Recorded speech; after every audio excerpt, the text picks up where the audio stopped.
vrai ça. Ils font ce qu'ils veulent là-haut, hein. Ils font des expériences, c'est tout à fait utile, très bien. Il y a même des astronautes là, qui envoient des petites photos régulièrement.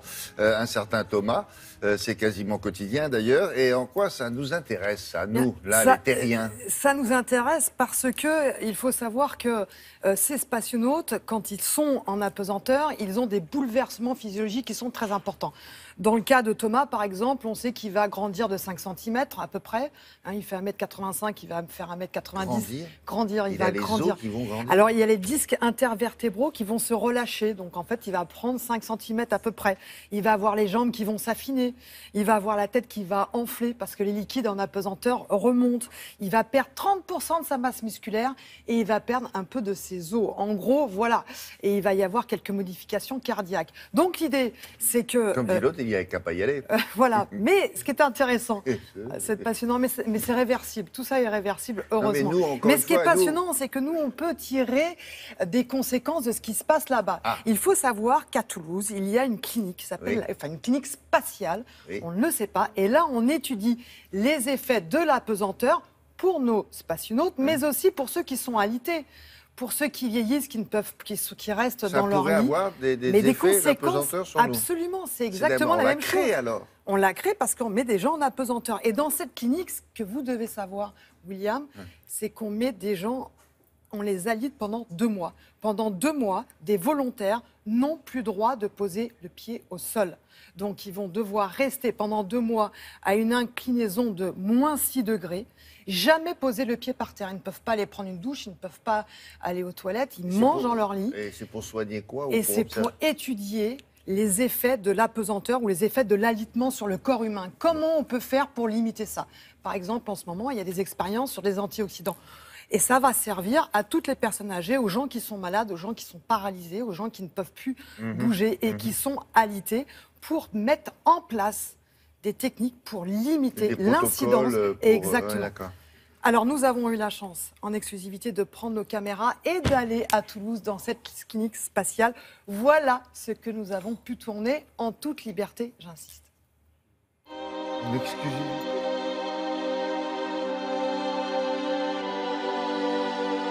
Un astronaute, c'est quoi en fait?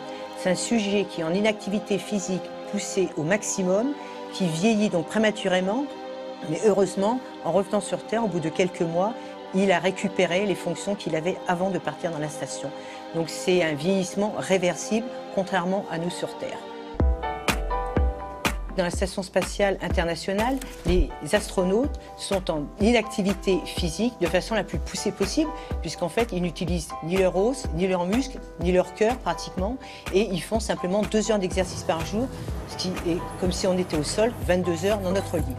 Donc pour ceci, nous faisons des simulations d'apesanteur au sol, donc à la clinique spatiale à Toulouse, de façon à voir les effets délétères de cette inactivité physique sur le corps humain. Grâce à cet appareil, on va être capable de mesurer la quantité d'oxygène que tu consommes et donc nous allons pouvoir en déduire ta dépense énergétique au cours de cet alitement que nous allons mettre en regard avec la quantité de protéines, donc de muscles que vous perdez au cours de cette simulation d'apesanteur.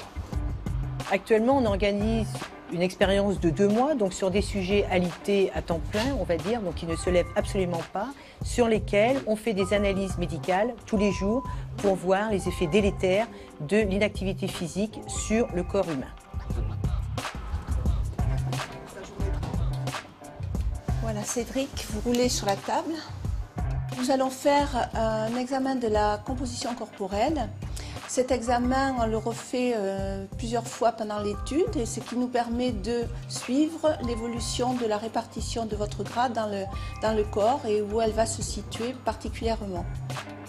Dans la Station spatiale internationale et dans les études faites au sol, on a pu montrer donc un certain nombre de modifications physiologique qui sont relativement importantes, avec notamment quelques problèmes au niveau cardiaque, un épaississement de la paroi qui est le premier signe de l'athérosclérose chez la personne âgée au sol, de l'ostéoporose qui correspond effectivement à l'ostéoporose de la femme ménopausée, mais également une modification des muscles et du métabolisme qui conduisent au bout d'un certain temps à un état d'obésité et de diabète que l'on retrouve régulièrement dans la population actuelle.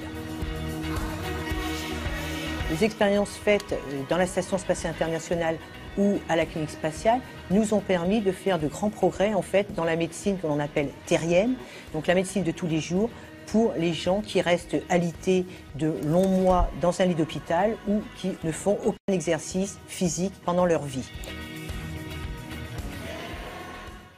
Et on a publié déjà les premières conclusions de Il y en ces a eu études, quelques-unes, oui. par exemple, sur l'os, taper contre le lit, ça permet d'augmenter la masse osseuse quand on est alité.